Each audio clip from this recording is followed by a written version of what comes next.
From the darkness of hell comes the spirit of hate. It disguises itself as an angel of God and deceives many. This dark angel can morph into an angel of light and beguiles even the righteous. It claims to represent Christianity. Instead of acting like a follower of Christ, it behaves like a disciple of the Antichrist. There is no love in it, no sacrifice of self, only arrogant self-indulgence. It claims to be a patriotic American without any concept of what it means to be one. It knows nothing of the true American values such as liberty and justice for all. That is for everyone, not just for the right-wing Christians. These so-called Christian leaders are more focused on Islam than they are on Christ. Is it any wonder that people look at their churches and cannot see Jesus? Jesus would never have supported the politics of hate. I am not a Muslim, not gay, and not a brown immigrant, but that doesn't mean that I agree with the attacks on them. The bigotry coming out of the right is the most un-American, anti-Christian aspect of the Republican Party. Those engaged in scapegoating these people are doing nothing less than the Nazis did to the Jews. Trying to use hate to gain power can lead to no good. The politics of division which seeks to set one group against another might win a party election, but at what cost? Such hostility towards the rights of others will lead us to becoming a totalitarian state, the very type which these people say they're fighting against. You cannot signal one group of people out as evil and keep your own moral high ground. Those who do forget what this nation is all about. We are one people with many backgrounds. That is why our coins say in Latin, out of many one. That doesn't mean that anyone should forget our roots that bind them to who they are. For some want to eliminate any differences. Rather, we must embrace those differences. As Americans, we are proud of our heritage and love the Constitution. But a few self-serving politicians want to exploit that and distort it into rights for a few, instead of rights for all.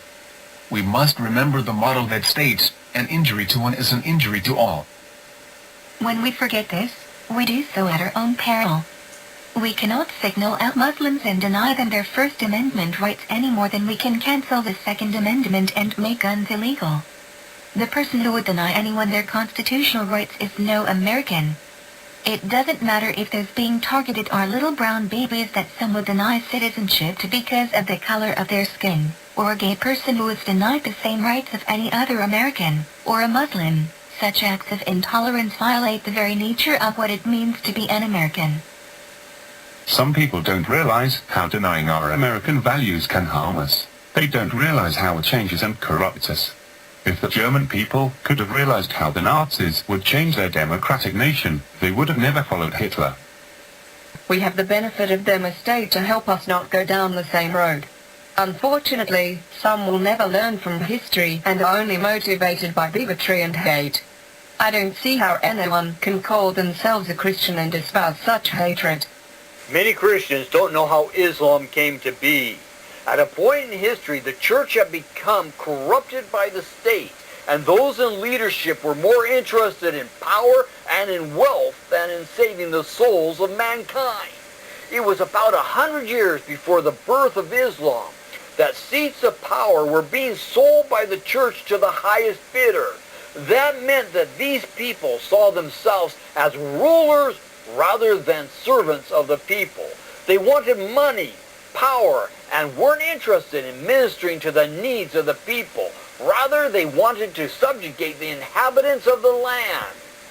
This corruption of the church, the stripping of the values of Christ, left a void that Islam tried to fill. As a Christian, I can tell you that without Jesus, Islam could not fill that void. But the church had already thrown Jesus out and had only a mere reflection of what he stood for. So, my friends, remember that when we hollow out the values that are the very soul of this nation, you are creating such a void, and you don't know what will fill it.